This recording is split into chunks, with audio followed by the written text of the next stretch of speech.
సామెతలు 14వ అధ్యాయం 4వ వచనం.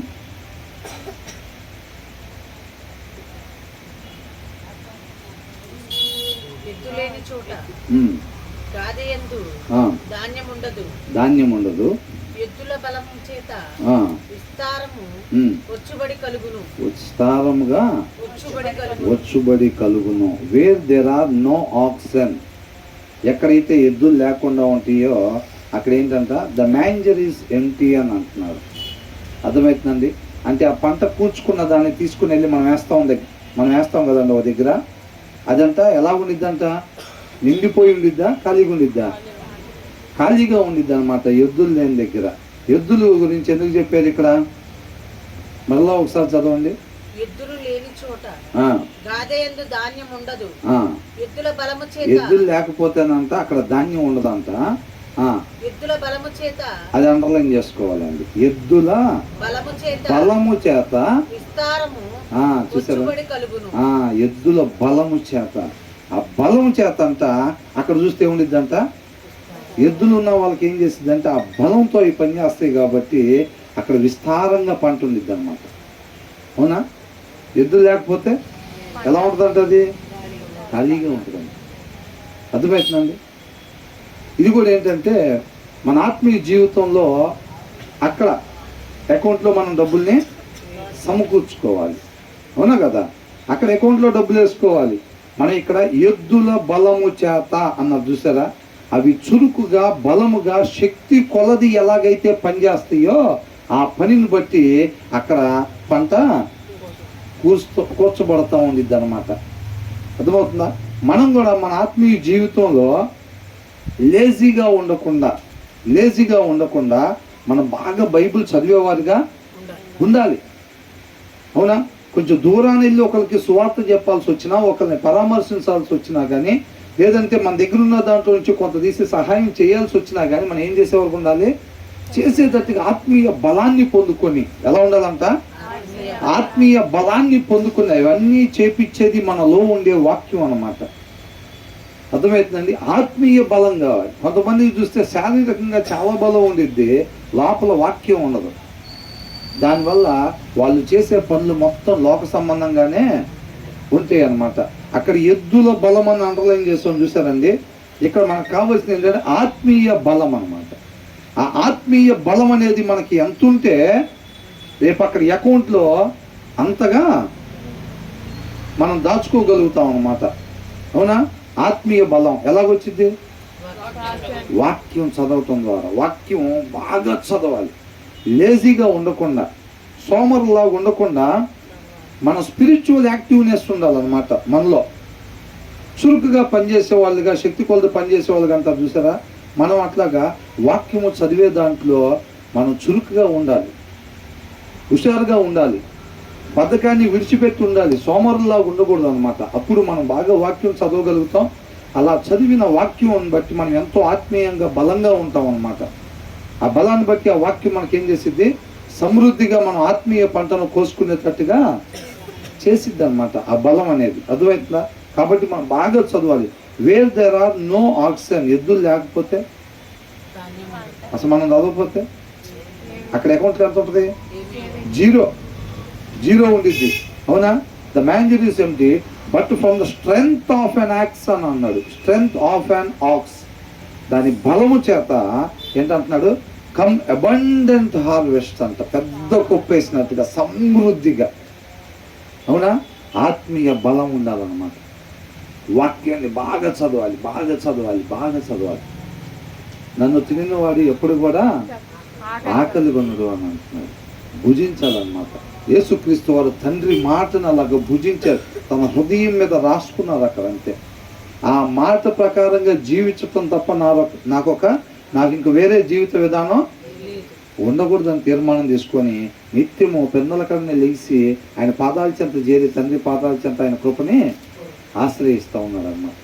తండ్రి కృపను బట్టి యేసుక్రీస్తు వారికి ఇచ్చిన ఏ ఒక్క క్షణం కూడా తన ఇష్టాన్ని నెరవేర్చుకోవటానికి తను ఇష్టపడకుండా ప్రతి క్షణం కూడా దేవుని చిత్తాన్ని నెరవేర్చడానికే ఉపయోగించాలి అనే ఒక భయము. అవునా? ఆ మాటని ఎంత పదిలిపరుచుకుంటామో తండ్రి మాటని దాంట్లో అంత జ్ఞాన వివేకాలు మనం పొందుకుంటాం అన్నమాట. ఏం మాట్లాడాలి, ఎలా నడుచుకోవాలి, ఎలా ప్రవర్తించాలి అని మొత్తం దాంట్లోనే ఇమిడి ఉంది. అవునా? కాబట్టి వాక్యం మనం బాగా చదవాలి. ఎంత ప్రకాశమానంగా మనం వెలగాలంటే మనం అంతగా నింపబడాలి. ఫస్ట్ మనలో లేకుండా ఏదన్నా వచ్చిందా బయటికి? మన హృదయంలో లేని కార్యం ఆ మాట ఎదుటి వాళ్ళ దగ్గరికి వెళ్ళదు. అది ఫస్ట్ మన హృదయంలోకి రావాలన్నమాట. కాబట్టి మనం బాగా వాక్యాన్ని చదవాలి. ఆ ఎద్దుల బలము చేతనే ఆత్మీయ బలం, ఆత్మ బలంగా ఉండాలన్నమాట. ఎనీ టైం ఎలా ఉండాలి? ఆత్మ బలంగా ఉండాలి. శరీరం కన్నా ఆత్మ బలంగా ఉండాలి. శరీరానికి ఆత్మకి నిత్యం ఏం జరుగుతూ ఉంటుంది? యుద్ధం, పోరాటం జరుగుతూ ఉండిద్ది. అవునా? ప్రతి సెకండ్ కూడా ఏది గెలవాలి? శరీరం గెలవాలా, ఆత్మ గెలవాలా? ఆత్మ మాత్రమే గెలవాలి. ప్రతి క్షణం కూడా ఆత్మ మాత్రమే గెలవాలి. ఆత్మ గెలవాలంటే ఏం చేయాలి? ఆత్మకి బలమైన ఆహారం పెట్టాలన్నమాట. అప్పుడే మనం అలా కాకుండా శరీరానికి 3 పూట్ల పెట్టేసి మనం ఆత్మకు ఆహారం పెట్టట్లేదు అనుకోండి, మన స్పిరిచువల్గా లేజీగా ఉంటున్నట్టు అనమాట. సోమరులాగా ఉంటున్నాడు. సోమరు ఏం చేస్తాడు? కూర్చొని కళ్ళగంటూ ఉంటాడు.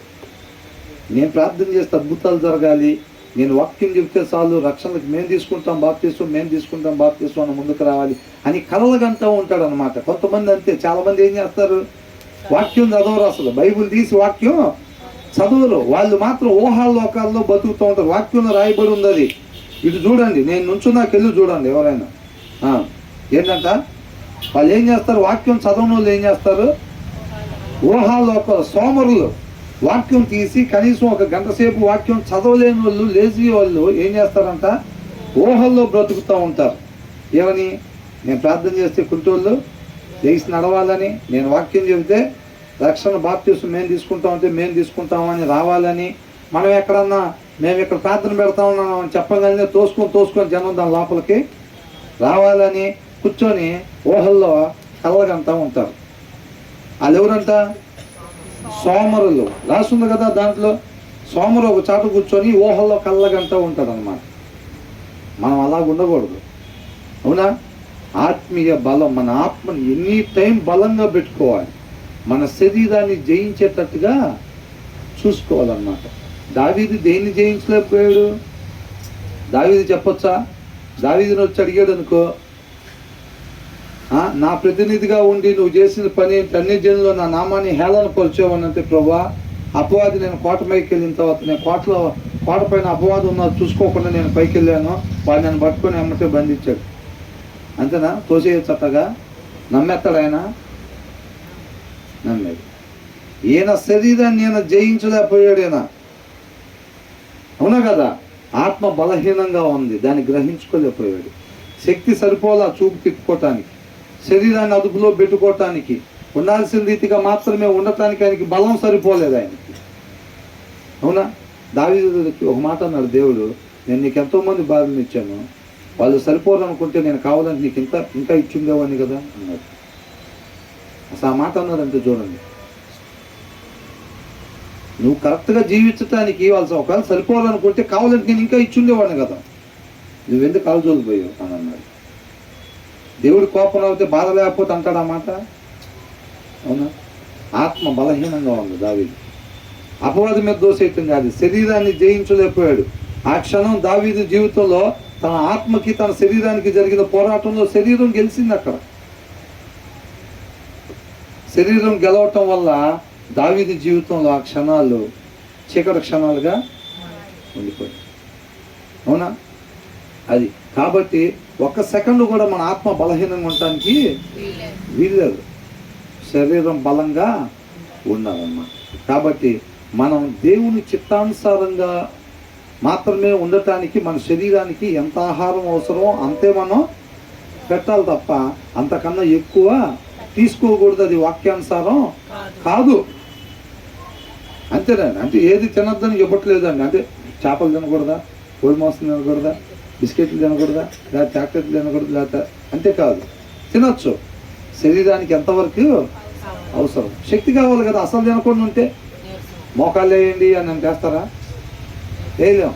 దానికి శక్తి కావాలి. దానికి కావాల్సిన ఎంతవరకు కావాలో మనం అంతవరకే తీసుకోవాలన్నమాట. మోకాలు ఏంటంటే ఇప్పుడు వేయలేము కదా, ఇప్పుడే తినొచ్చు ఫుల్గా.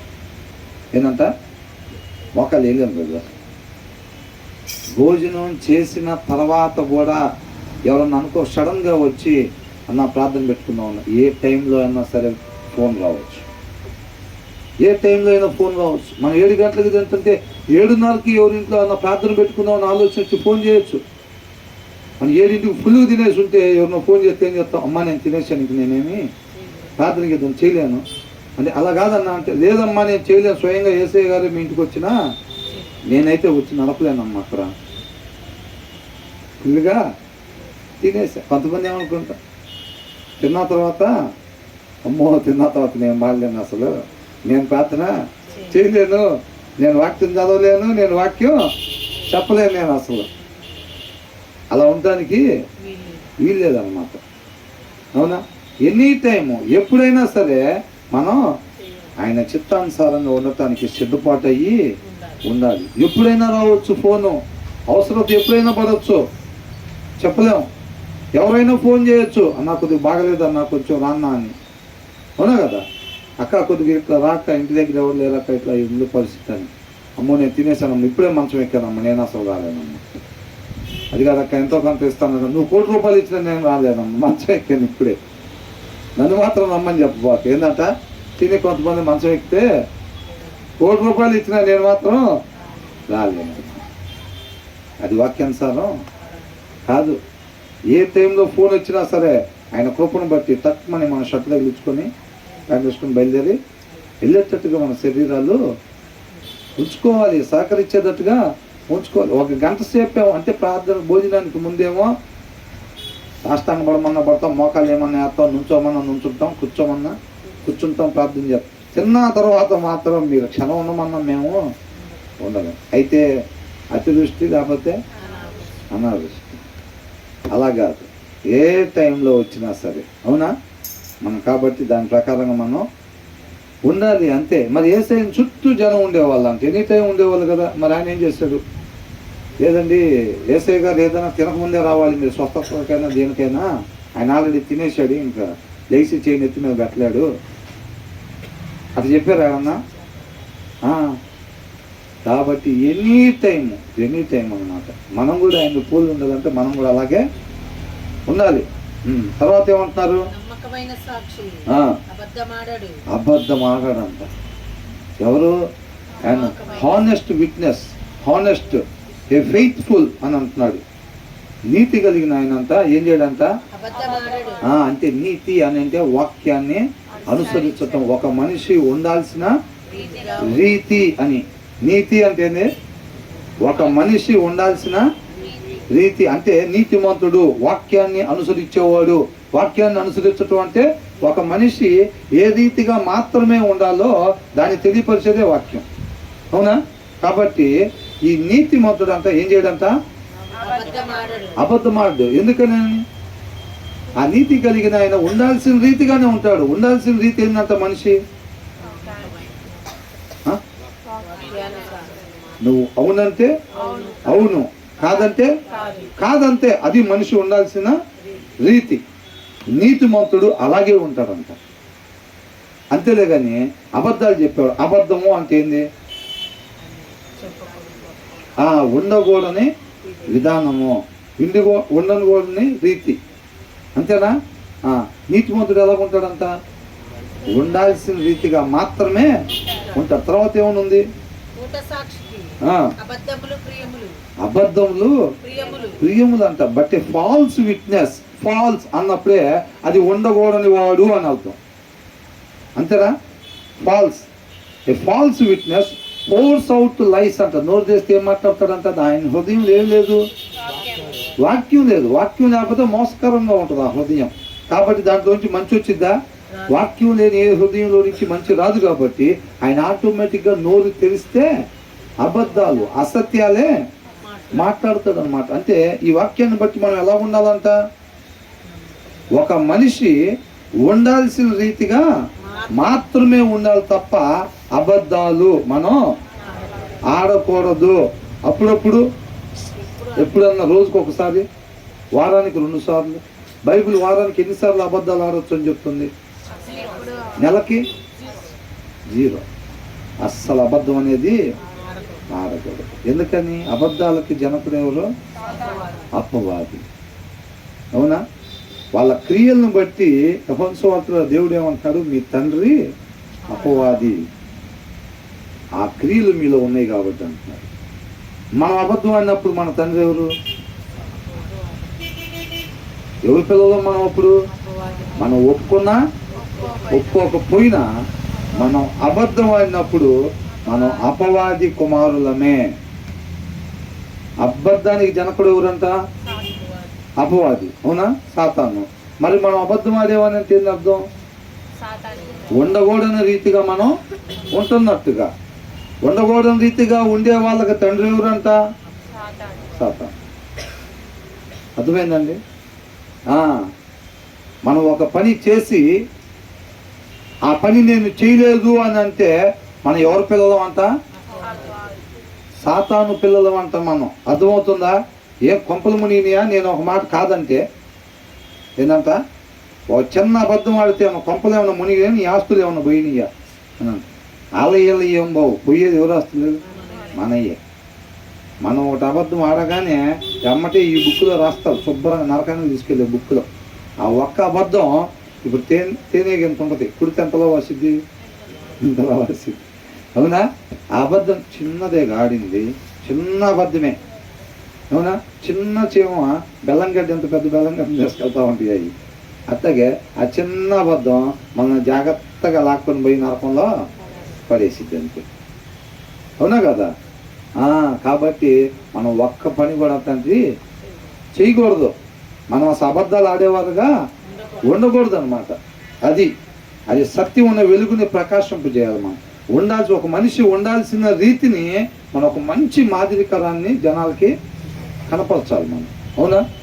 తర్వాత ఏమంటున్నారు? అపహాస్యకుడు జ్ఞానం వెతుకుట వ్యర్థము, జ్ఞానము సులభము. వాళ్ళు ఏం చేస్తారంట? ద మోకర్ సీక్స్ విజ్డమ్ అని అంట. మోకర్ seeks wisdom and finds none అని అంటున్నాడు. మోకర్ అపహాస్యం చేసేవాడు, తృణీకరించేవాడు. దేవుడు వాక్యం చెప్పబడితే దాన్ని పట్టించుకోడు, దేవుడిని అవమానిస్తాడు. అర్థమవుతుందండి? నిర్లక్ష్యం చేసేవాడు అని ఏంటంట? వాక్యం ఎవరి మాట? తెలుసు కదా? తండ్రి మాట, సృష్టికర్త మాట, సర్వోన్నతుని మాట అని అంటాం. చెప్పిన మాట మాత్రం గాలికి వదిలిపెడతాం. ఏంటంట? అది వద్దు అన్న పని మాత్రం మన జీవితాలు ఎన్నో కుప్పలు కుప్పలుగా కనపడతా ఉంటాయి. అవునా కదా? ఏంటంట? వాక్యంలో వద్దు అని అన్నాయి మన జీవితంలో కుప్పలు కుప్పలుగా కనపడతా ఉంటాయి. ఎందుకని? మన తండ్రి మాట అని తెలిసినా ఏం చేస్తున్నాం? అలక్ష్యం. ఏంటి వాక్యం అట్లుంది కదా, వాక్యం అట్లుందని తెలుసు, అది తండ్రి మాట అని తెలుసు, ఒక మనిషి ఉండాల్సిన విధానం అని తెలుసు, అయినా సరే మనం ఇట్లా ఉంటాం. వాళ్ళని మోకర్ అని అంటారు. అర్థమవుతుందండి? వాక్యంలో ఏముందో తెలిసి ఇప్పుడు దాన్ని వినటానికి కూడా ఇష్టపడరు చాలామంది. చర్చికి వెళ్దాం రాన్న అని అంటే, ఇప్పుడు మన వల్ల వదిలే అక్క బుధవారం కూడా స్టార్ట్ చేశారు అంటే, ఆ 2 రోజులే రాలేక అల్లాడిపోతుంది, బుధవారం కూడా పెట్టారు మళ్ళీ. అంతేంది? అక్కడ ఏం చెప్తారు అక్క అని అంటే ఏం చెప్పిద్ది?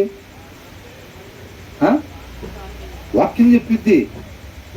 వాక్యం అంటే ఏంటక్క, ఎవరి మాట అది అని అడిగితే దేవుని మాట అది అంటే, మరి రా అక్క వెళ్దామంటే ఇప్పుడు మన వాళ్ళు అంటే ఏం చేస్తుంది? నిర్లక్ష్యం అంట. అవునా? అలాంటి నిర్లక్ష్యం చేసేవాళ్ళు కానీ ఏమనుకుంటారు తెలుసా? కరెక్ట్గా ఒక్క అడుగు కూడా పక్కన పడకుండా నిత్య జీవానికి తిన్నగా వెళ్ళేటట్టుగా నన్ను నడవాలని ఆశపడతా ఉంటారంట. అదే అంటున్నారు, ద మోకర్ సీక్స్ విజ్డమ్ అని అంటున్నారు. వీళ్ళకి ఏంటంట? మోకర్స్ అని అంటేనే వీళ్ళు దేవుని మాటని అలక్ష్యం చేసేవాళ్ళు అని, అపహాస్యం చేసేవాళ్ళు, అవహేళన చేసేవాళ్ళు. అర్థమవుతుందండి? అలక్ష్యం చేసేవాళ్ళు, దేవుడి మాటని అలక్ష్యం చేసి కానీ జ్ఞానం కావాలనుకుంటారంట. అర్థమవుతుందా? వద్దనుకోరు. దేవుడి మాటను మనం అలక్ష్యం చేసాం కదా, మరి జ్ఞానం దాంట్లోనే ఇమిడి ఉండిద్ది కదా దేవుని వాక్యంలో అని అనుకోరు. ఇలా వాక్యం అది తండ్రి మాట అని తెలుసు, కానీ వాక్యం మాత్రం అలక్ష్యం చేస్తారు. కానీ ఏం కావాలి వీళ్ళకి? జ్ఞానం కావాలి. బైబిల్ తీసి చదవ బుద్ధి అవ్వదు మనకి. ఏముంది దాంట్లో? ఆ నల్లటి పుస్తకం ఏంది మన అల్మర్లో? ఏముంటుంది దాంట్లో? అది బైబిల్ అంటారులే. ఏంటంట? అది బైబిల్ అంటారులే, అల్మర్లో ఉన్నదాన్ని. ఏముంటుంది దాంట్లో? వాక్యం ఉంటుంది. వాక్యం అంటే మన సృష్టికర్త మాట. మనం ఏం చేయాలన్నది చెప్తాడు దాని ద్వారా. అంటే 10 ఎప్పుడు తీసినట్లేదు, అది అక్కడ ఉంటుందిలే. ఇవాళ కాకపోతే రేపు, ఈ నెల కాకపోతే వచ్చే నెల, ఈ సంవత్సరం కాకపోతే వచ్చే సంవత్సరం, యవనస్తులుగా ఉన్నప్పుడు కాకపోతే వృద్ధులైనప్పుడు. ఎక్కడ పోయింది అది అని అంటారు, అలక్ష్యం చేస్తారు. కానీ వాళ్ళకి ఏం కావాలి? మంచం మీద కూర్చొని, మంచం మీద పరుపుల మీద వేస్తారు మోకాళ్ళు. అమ్మగారు అయ్యగారు ఎక్కడ వేస్తారు? పరుపుల మీద. 1 అడుగు దూరంలో కింద వేస్తాను కుదరదు. జ్ఞానం ఎక్కడ పడాలి? కరెక్ట్గా నెత్తి మీద పడిపోవాలి, అంతే జ్ఞానం. మరి ఆ జ్ఞానం లేకపోతే నిత్య జీవం రాదు కదా, అవునా? బైబిల్ మాత్రం అల్మారాలోనే ఉండాలి. మనం తీసైతే చదవము, దాన్ని అలక్ష్యం చేస్తాం. కానీ జ్ఞానం మాత్రం కావాలి అని అనుకుంటూ ఉంటారు. దైవ జ్ఞానం ఫుల్గా మన దెబ్బకి సొలొమోన్ కూడా సరిపోకూడదు, అవునా? సొలొమోన్ పేరు ఎందుకు చెప్పా? పర్వాలేదుగా. అది ఆయన జ్ఞానవంతుడు కాబట్టి మన దెబ్బకి సొలొమోన్ కూడా సరిపోకూడదు. అంతటి జ్ఞానం మనకు కావాలనుకుంటాం, కానీ దాన్ని మాత్రం అలక్ష్యం చేస్తాం. బైబిల్ ఇవాళ అవుతులే, కానీ రేపు నుంచి చదవటం అనుకుంటాం, రేపు నుంచి చదువుదాం అనుకుంటాం. అలక్ష్యం చేసి, కానీ ఆ జ్ఞానం మాత్రం మనకి కావాలనుకుంటారంట. అలా కావాలనుకునే వాళ్ళకి ఏమైందంట? The mocker seeks wisdom and finds none అని అంటున్నాడు. ఏంటంట? నథింగ్. వాళ్ళకేంటంట?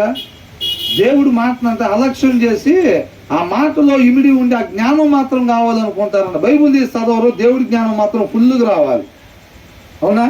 మనం నోరు తెరిస్తే అవతల వాళ్ళకి జీవం మీద ఆశ కలుగుతూ ఉండాలి. బైబిల్ మాత్రం మనం తీసేది ఉండదు. ఎవరైనా వాక్యం చదివితే ఇంకెంతసేపు చదువుతారు? అసలు అప్పటికే 7 నిమిషాలు అయింది, ఇంకెంతసేపు చదువుతారేమో. తొందర ముగిస్తే బాగుండు. ఏ రోజు కాదు అది, అంతేగా. ఆయన మాట, సృష్టికర్త మాట వినబుద్ధి అవ్వదు. దాని లోపల ఉన్న జ్ఞానం మాత్రం బిందులుగా మన మీద పడాలి.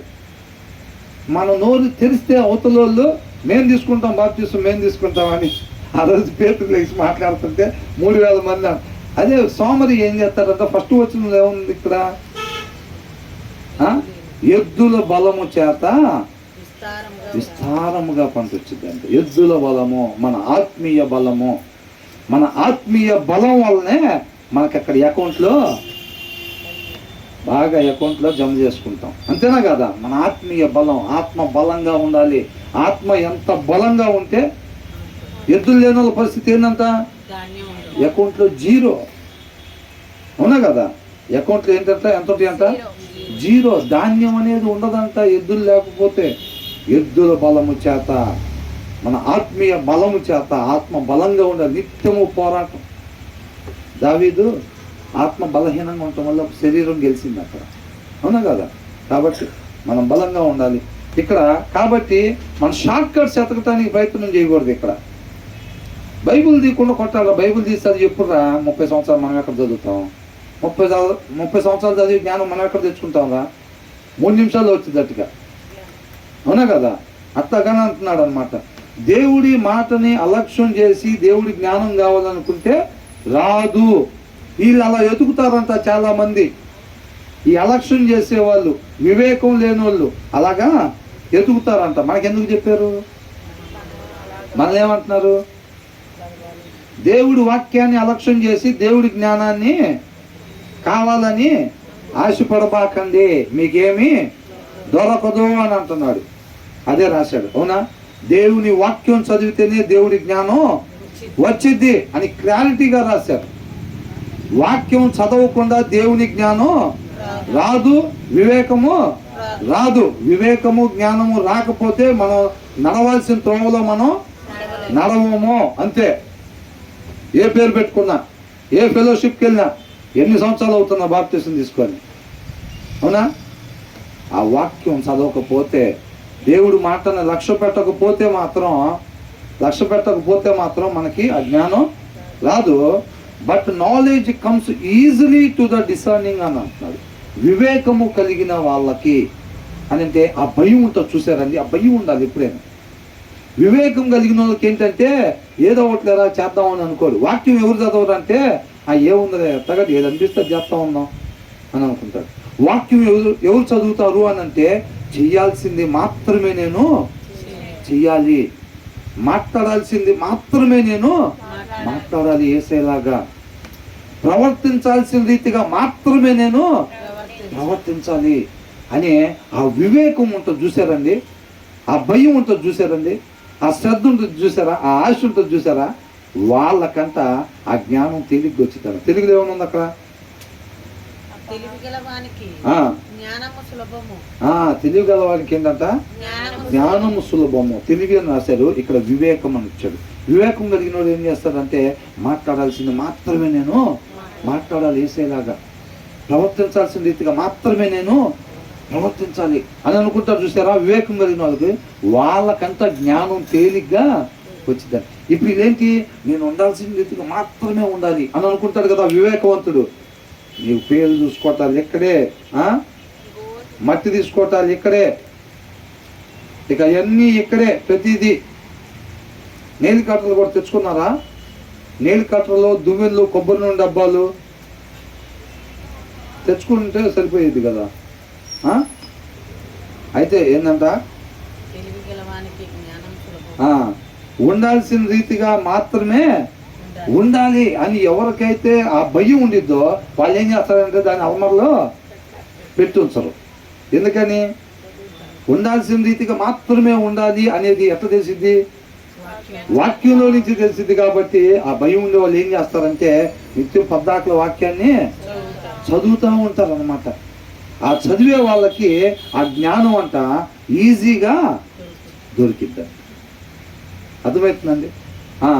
ఆయన మాటను అలక్ష్యం చేసి వాక్యాన్ని చదవకుండా, వాక్యం ఎనబుద్ధి అవ్వకుండా ఉంచి కానీ మాకు దేవుడి జ్ఞానం కావాలి అనుకునే వాళ్ళకి ఏమీ దొరకదంట.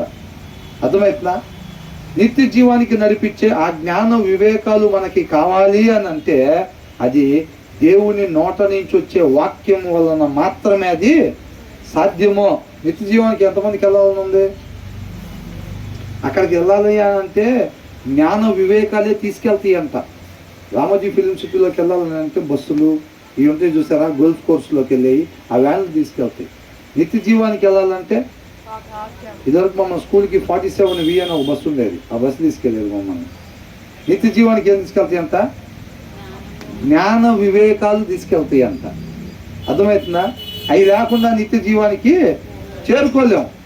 ఇక వేరే వాటికి దారి తెలియదు. జ్ఞానానికి వివేకానికే తెలుసు నిత్య జీవానికి దారి.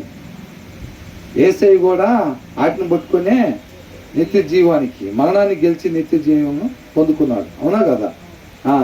కాబట్టి మరి ఆ జ్ఞాన వివేకాలు ఎక్కడ దొరుకుతాయి అంట? దేవుని వాక్యం నుంచి మాత్రమే అవి దొరుకుతాయి అన్నమాట. అవునా? కాబట్టి మనం నిత్య జీవానికి వెళ్ళాలి అని అంటే మనకేం కావాలి? జ్ఞాన వివేకాలు కావాల్సిందే. ఇక వేరే దారి ఉందా? ఇక వేరే దారి లేదు. మరి అవి రావాలంటే ఏం చేయాలి? గట్టిగా చెప్పాలి. ఏం చేయాలి? వాక్యం చదవాల్సిందే. ఏంటంట? వాక్యం చదవాల్సిందే. అవునా? అప్పుడు మనకు ఆ జ్ఞానం వివేకం మనం పొందుకుంటాం. ఆ ఆటోమేటిక్గా చక్కగా రాజాగారిని తీసుకెళ్ళినట్టుగా నిత్య జీవానికి తీసుకెళ్తాం. ఉండాల్సిన రీతిగా మాత్రమే మనం ఉండేవారుగా ఉంటాం అన్నమాట. అప్పుడు అర్థమవుతుందండి? వాక్యం చదవకుండా దేవుడి జ్ఞానం కావాలనుకుంటే ఆ ప్రయాస వ్యర్థం, మీకేం దొరకదు అంటున్నాడు. వాక్యం చదవకుండా దేవుడి జ్ఞానం కావాలి అని అనుకుంటే ఆ ప్రయాస వ్యర్థము అంట. మోకర్ సీక్స్ విజ్డమ్, జ్ఞానాన్ని వెతుకుతారంట వాళ్ళు. దేవుడి మాటను అలక్ష్యం చేసామంట, జ్ఞానం కావాలని కోరుకుంటారంట. బట్ ఫైన్స్ నన్ అని అంటున్నాడు. నథింగ్, ఏం దొరకదంట. వాళ్ళు కొద్ది కూడా దొరకదంట. అర్థమవుతుందండి? కొంచెం కూడా దొరకదు అని అంటున్నారు. కాబట్టి వాక్యాన్ని చదివితే జ్ఞానం వివేకాలు మన సొంతం, అవి ఎక్కడ తీసుకెళ్తే నిత్య జీవానికి తీసుకెళ్తాయి అన్నమాట. తర్వాత ఏమంటున్నాడు? బుద్ధిహీనుని ఎదుట నుండి వెళ్ళిపోము. ఎక్కడి నుంచి వెళ్ళాలని చేసి బుద్ధిహీనుని నుంచి, stay away from a pool అని అంటున్నాడు. ఫూల్ అవివేకి, వివేకము లేనివాడు, మూర్ఖుడు. అర్థమవుతుందండి? ఫూల్ అంటే ఎవరు? మూర్ఖుడు, అవివేకి, తెలివి లేనివాడు, జ్ఞానము లేనివాడు అని అర్థం అన్నమాట. అర్థమవుతుందండి? వీళ్ళు ఎవరంట? Stay away from a fool. అవివేకి నుంచి అంట మనం ఎలా ఉండాలంట? దూరంగా ఉండాలంట. అవివేకి నుంచి, వివేకము లేని వారి నుంచి, అంటే దేవుని వాక్యాన్ని చదివి ఆ వివేకాన్ని పొందుకోలేని వారి దగ్గర నుంచి. అర్థమవుతుందండి? వాళ్ళ దగ్గర నుంచి ఎలా ఉండాలంట? దూరంగా ఉండాలి. ఎందుకని దూరం ఉండాలి? నువ్వెందుకు ఆయన చెప్పే ముచ్చటుంటావు అక్కడ కూర్చొని? ఆయన చెప్పే దాంట్లో ఉండాల్సిన రీతి ఒకటి కూడా ఉండదు. ఒక్క మాట కూడా పనికొచ్చేది ఉండదు. ఆయన వాక్యం చదవడు, ఆమె వాక్యం చదవదు, ఆమె దగ్గర జ్ఞాన వివేకాలు లేవు. నువ్వు ఆమె దగ్గర సమయాన్ని గడపద్దు అని అంటున్నాడు. వెళ్ళిపో దూరంగా అక్కడి నుంచి అని అంటున్నాడు. ఎందుకని? వాళ్ళు మాట్లాడే మాటల్లో జ్ఞానం ఏమాత్రం నీకు దొరకదు కదా అని అంటున్నాడు. అర్థమవుతుంది? Stay away from a pool for you will not find knowledge on their lips అని అంటున్నాడు. వాళ్ళ నోట్లో నుంచి వచ్చే మాటలో ఏమాత్రం ఇంత కూడా జ్ఞానం ఉండదు, నీకు ప్రయోజనం ఉండదు వాళ్ళ దగ్గర కూర్చున్నా అని అంటున్నాడు. కాబట్టి ఏం చేయాలంట? వాక్యాన్ని అనుసరించే జీవిత విధానం కలిగిన వాళ్ళని మన చుట్టూ సహవాసం అయినా, అవునా, మన కుటుంబస్తులుగైనా ఎవరైనా కానీ తోటి వారిగా మనం పెట్టుకోవాలి. అందుకనే దావీదు సలహాదారులతో సహా మిగతా వాళ్ళందరూ తన రాజ్యంలో ఉండే ప్రతి ఒక్కరు కూడా వాక్యాన్ని అనుసరించేవారుగానే ఉండాలి అని చెప్పి చూసుకుంటా ఉన్నాడు అనమాట. అర్థమవుతుందండి? కాబట్టి మన ఫ్రెండ్స్ ఏంటంట, మన ఫ్రెండ్స్ ఎవరెవరితో మనం ఫ్రెండ్షిప్ చేస్తున్నాం, ఏం చేస్తున్నాం, అవసరమైనప్పుడు దేవుడు అక్కడికి నడిపిస్తాడు. నిన్ను ఎవరి దగ్గరికి నడిపించాలో, నీ నోట్లో నుంచి ఏం పలికించాలో ముందుగా మన ద్వారా దేవుడు ఏవైతే సత్క్రియలు చేయాలని ఆలోచన చేస్తున్నాడో ఆ సత్క్రియలు చేయటం కోసం ఆయన కృపను బట్టి మనం రక్షించుకుంటాడంట. రక్షణ ఆయన కృపను బట్టి వచ్చింది మనకి, అవునా? ఆయన కృపను బట్టి మనం ఎందుకు రక్షించుకుంటాడంట? ముందుగా మనం చేయాల్సిన సత్క్రియలు ఏవైతే ఉంటాయో, మంచి పనులు మన ద్వారా దేవుడు ఏదైతే చేయాలని ఇష్టపడుతున్నాడో ఆ క్రియలు చేయటం కోసం నువ్వు వెళ్ళి ఎక్కడికైనా సువార్త చెప్పాలి, నువ్వు ఎవరికైనా సహాయం చేయాలి, అవునా, నువ్వు ఎవరన్నా పరామర్శించాలి, ఇలాంటివి ఏమన్నా చేయాలంటే ఆయనే నడిపిస్తాడు. అక్కడికి వెళ్ళామా, వచ్చామా, బాప్తిసం ఇచ్చామా, అయిపోయింది. దేవుడు నడిపించాడు, బాప్తిసం తీసుకున్నాం, ఇప్పించాడు. ఆ తీసుకున్న వాళ్ళు ఎట్లా ఉన్నారు ఏంటి అనేది కాదు, మరలా నిన్ను అక్కడికి నడిపించి నీకు చెప్పమంటే సువార్త చెప్పు, అంతే. విత్తనాలు వేసుకుంటూ వెళ్ళటం మన పని, ఉన్నా కదా? ఏమంటున్నారు? ఒకళ్ళు నీళ్లు పోస్తారంట, ఒకళ్ళు మొక్క నాటితే ఒకళ్ళు నీళ్లు పోస్తారు. జీవం ఇచ్చేది ఎవరంట? దేవుడు. మనం విత్తనం వేసి ఆడ కూర్చొని బాస్పట్లు వేసుకొని కూర్చొని ఏం మొలకరాలా అది కాదు మన పని. జీవం ఇచ్చేవాడు ఆయన. ఆయన ఇస్తాడో లేదో వేరే విషయం. ప్రభు నేను పోయి చెప్పినా వాళ్ళు ఎన్నో ప్రభు అంటే అవన్నీ నీకెందుకు, నువ్వు ముందెళ్ళి చెప్పు అన్నాడు. అంతవరకు నీ పని, మిగతాది నీ పని కాదు. వాళ్ళు వింటారా లేదా, విధేయత చూపిస్తారా లేదా, అదంతా నీ పని కాదు, నువ్వు పోయి చెప్పటం వరకే అని అన్నాడు. మనం కూడా అంతే. వెళ్ళారా నువ్వు అక్కడికి వెళ్ళి, తర్వాత నపుంసకుడి దగ్గరికి వెళ్ళి ఫిలిప్పు బాప్తిసం ఇచ్చాడు కదా, బాప్తిసం ఇచ్చి పొద్దుగుగా ఇంటి గుమ్మం కాడ కూర్చొని చూస్తున్నాడా? చెప్పిన పని చేయటం వరకే, అవునా? అంటే ఆయన బాప్తిసం ఇచ్చిన వాళ్ళు ఇంతవరకు ఒక్కరు కూడా వాక్యానుసారం ఉంటుందా బయట? మరి ఆయన దగ్గర బాప్తిసం తీసుకున్నావా? అంటే ఆ పాస్టర్ గారు మంచి ఆయన కదా, పలానా ఆయన దగ్గర బాప్తిసం తీసుకున్నారండి. బాప్తిసం తీసుకున్న వాళ్ళు ఒక్కరు కూడా వాక్యానుసారం ఉండలేదు. అయితే ఆ పాస్టర్ గారు పవర్ లేదా? కొత్తగా జన్మించారు. ఆ జన్మించిన వాళ్ళు నిర్మలమైన వాక్యం అనే పాలు వాళ్ళు తాగట్లేదు. వాళ్ళు తాగకపోవటం వల్ల శిశువు ఏమైపోయాడు? మరణించాడు. ఆత్మీయత పోగొట్టుకున్న వాళ్ళు సొసైటీలో అట్లా ఆత్మీయత పోగొట్టుకొని తిరుగుతుంటే ఏంటి వాళ్ళు ఎలా కనబడ్డారు? వాళ్ళు వాక్యము ద్వారా కనబడ్డాడు. వాళ్ళ కనింది ఎవరు? తండ్రి కుమార పరిశుద్ధాత్మ నామంలో అని ముంచి లేపిన ఆయన కన్నాడా? ఎవరు కన్నారు? వాక్యమయ్యున్న దేవుడు కన్నాడు వాళ్ళని. ఆ పుట్టుక పరిశుద్ధం. అవునా కదా? వాక్యం ద్వారా కనబడ్డారు. అవునా? వాళ్ళు ఆ నిర్మలమనే వాక్యం అనే పాల వలన వాళ్ళు వృద్ధి చెందాలి. దాన్ని అపేక్షించుడి అని అంటున్నాడు. దాన్ని ఇష్టపడండి, అదే మిమ్మల్ని బ్రతికిచ్చిద్ది. కొత్తగా జన్మించారు కదా, ఇంకా ఆ వాక్యం అనే పాలనే అపేక్షించండి, ఇష్టపడండి. ఇది అంతగా తాగితే అంతగా బలం తెచ్చుకుంటారు మీరు. అది చెప్తున్నాడు. వీళ్ళు తాగలేదనుకోండి, అవునా కదా? అట్లాగనమాట.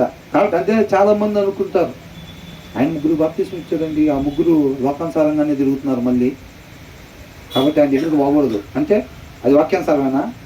వాక్యానుసారం కాదు. మనం కూడా ఏం బాధపడే పని లేదు అసలు. మనం సత్యంలో ఉంటే వీళ్ళు మనం బాప్తిస్మం ఇచ్చిన వాళ్ళు ఏంటి మళ్ళీ అట్లా తిరుగుతున్నారు, ఒక్కడు కూడా సరిగ్గా నిలబడతలేదు ఏంటి మాదిరికరంగా, మనం ఏమన్నా సరిగ్గా ముంచలేదా నీళ్ళల్లో? ఏంటంట ఆ రోజే డౌట్ పడ్డా, ప్యాంట్ సరిగ్గా మునిగినట్లేదని. ఏంటంట ప్యాంట్ సరిగ్గా మునిగినట్లేదు, చెయ్యి సరిగ్గా మునిగినట్లేదు. నాకు కూడా డౌట్ వచ్చింది ఆ రోజు. మనం సరిగ్గా సత్యంలో లేదనుకోండి, అంతేనా కదా? కాబట్టి మనం అవన్నీ పట్టించుకోకూడదు. 100 చెబుతారు మన వెనకాల, 1000 చెబుతారు.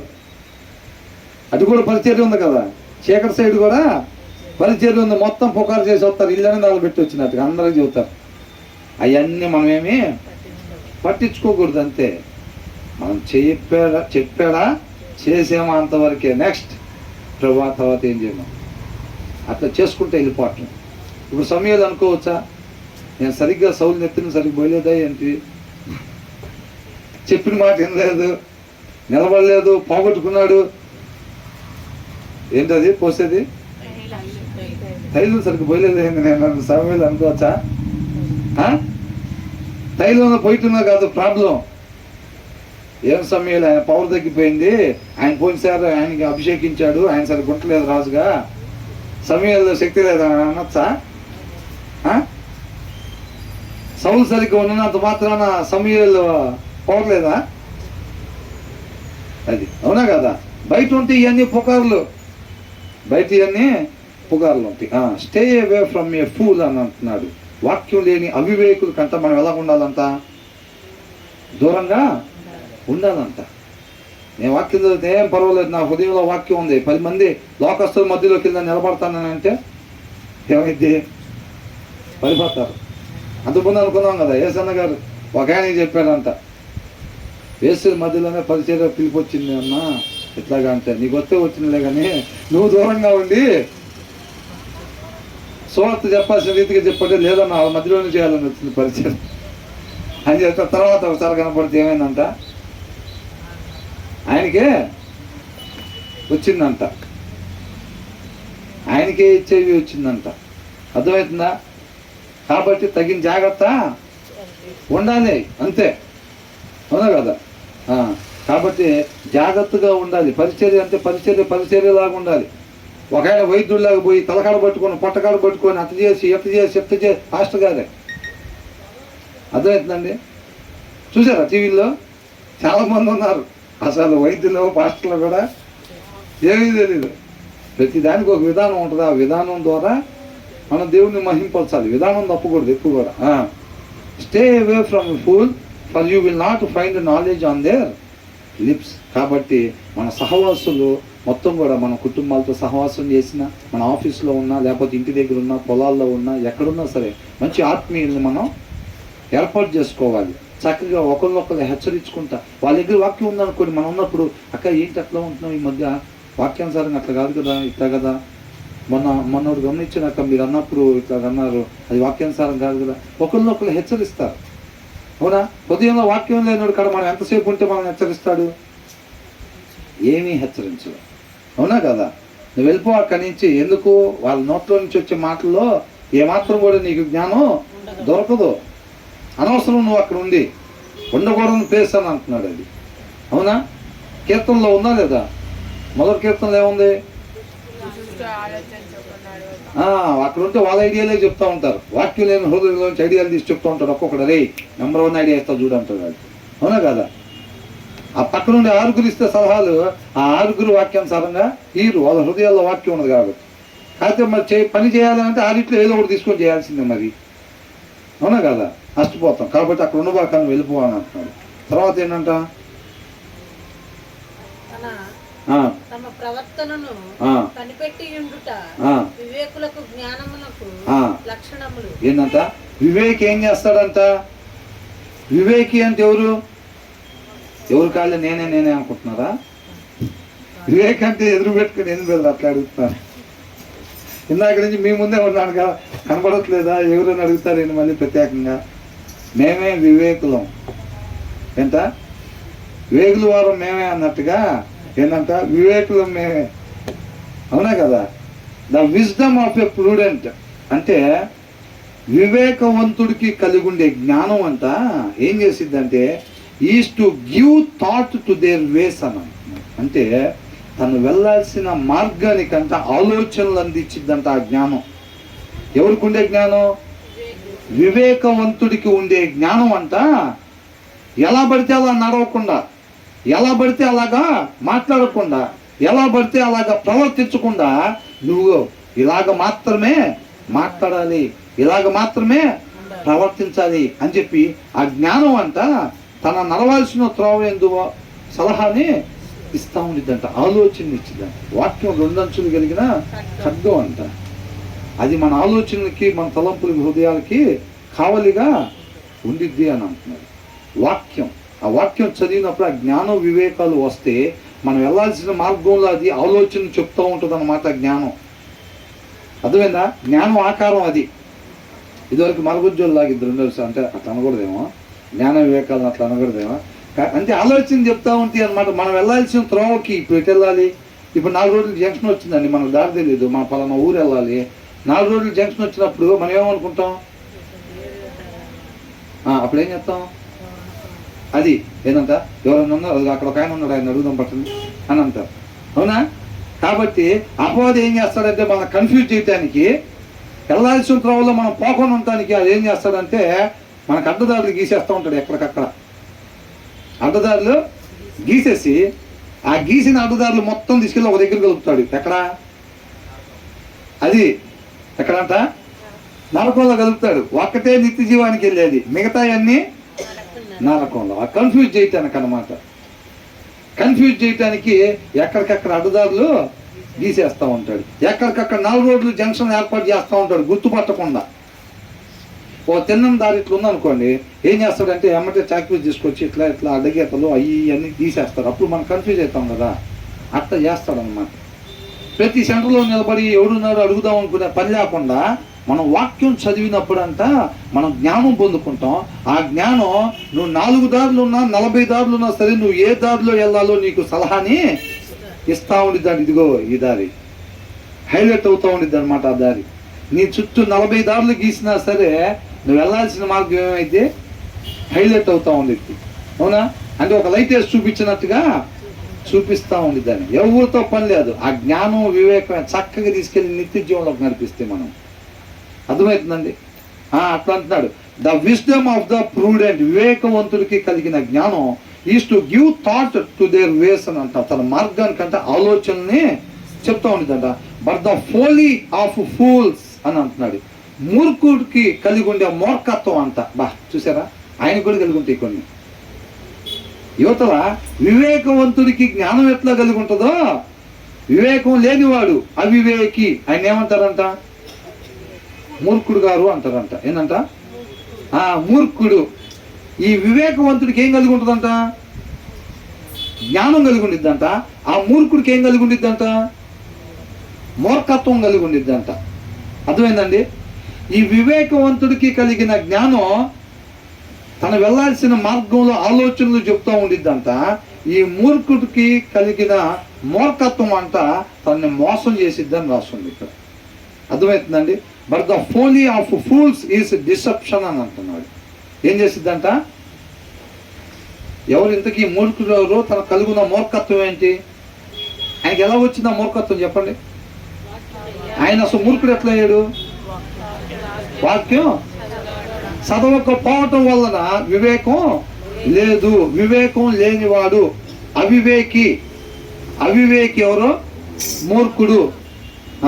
అవివేకి ఎవరు? అవివేకి మూర్ఖుడు. అప్పుడు తనకేమొచ్చింది? మూర్ఖత్వం వచ్చింది అనమాట. అవునా? ఉండకూడని విధానం వచ్చింది. ఉండకూడని విధానం వచ్చింది. దాని ద్వారా అది తనను ఎక్కడికి నడిపించింది? నిత్య నరకాగ్నికి మోసం చేసిద్ది అనమాట తనని. అర్థమవుతుందా? కాబట్టి మనం వివేకవంతులుగా మనం ఉండాలి. వివేకవంతుడిగా ఉంటే మనకి జ్ఞానం వచ్చింది. ఆ జ్ఞానం మనం నడవాల్సిన త్రోవకి ఆలోచనలు చెప్తా ఉండిద్ది అనమాట. కాబట్టి మనం వాక్యం చదివే వరకు ఉండాలి. వాక్యం చదవకపోతే మనం ఏమైపోతాం? మూర్ఖులుగా అయిపోతాం. అప్పుడు ఏమైంది? మనకి ఏమొచ్చింది? జ్ఞానం వచ్చిద్దా? మూర్ఖత్వం వచ్చిద్దా? మూర్ఖత్వం వచ్చేది. నడవకూడని త్రోవలో మనం నడిచేవారుగా ఉంటాం అన్నమాట. ఇంతవరకు ఆపుదాంలేండి. ఇంకా ఇంతవరకు ఆపి మిగతా తర్వాత ఎంత అయింది టైం? 45 minutes అయిందా? ఇంతవరకు ఆపుదాం. మిగతా తర్వాత ధ్యానించుకున్నాం. దేవునికి మహిమ కలుగును గాక. మనం ఈ చదువుకున్న వాటిని మరలా ఒకసారి చదువుకోవాలి, ధ్యానించుకో. ఏమో చెప్పలేము. దేవుడు తన కృపను బట్టి ఏం ఆలోచనలు కలిగి ఉన్నాడో. ఇప్పుడు ఎక్కడన్నా